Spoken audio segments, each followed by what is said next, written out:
क्या आपने कभी सोचा है कि भारत जैसे लोकतंत्र में चीफ जस्टिस को किसी भी एग्जीक्यूटिव नियुक्ति में कैसे शामिल किया जा सकता है? उपराष्ट्रपति जगदीप धनखड़ ने इसी मुद्दे पर कड़ा सवाल उठाया है। वह कहते हैं कि ऐसे अपॉइंटमेंट में सीजेआई का क्या काम?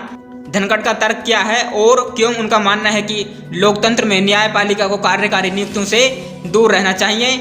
चलिए जानते हैं। देश में नया मुख्य चुनाव आयुक्त कौन होगा, इसके लिए 17 फरवरी को बैठक होनी है।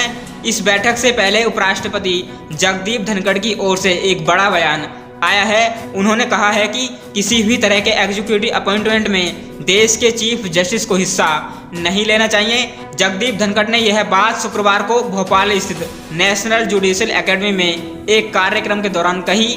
वैसे अब मुख्य चुनाव आयुक्त के चयन में चीफ जस्टिस शामिल नहीं होते हैं। पहले वह इस चयन के लिए बनाए जाने वाली 3 सदस्यीय पैनल के सदस्य होते थे। इस पैनल में चीफ जस्टिस के साथ ही देश के प्रधानमंत्री और विपक्ष के नेता भी होते हैं, लेकिन 2023 में कानून बनने के बाद चीफ जस्टिस को इस पैनल से बाहर कर दिया गया है। उपराष्ट्रपति जगदीप धनखड़ ने कहा कि भारत जैसे लोकतंत्र में किसी भी एग्जीक्यूटिव अपॉइंटमेंट में देश के चीफ जस्टिस को शामिल नहीं होना चाहिए।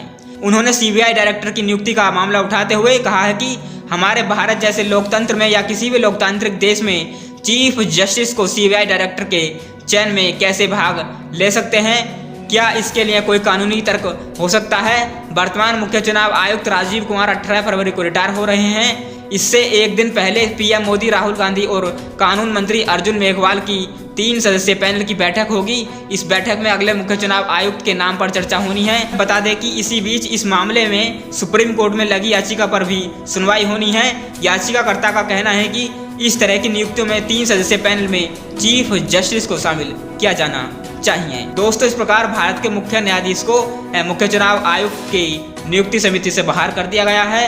फिलहाल के लिए इस वीडियो में इतना ही।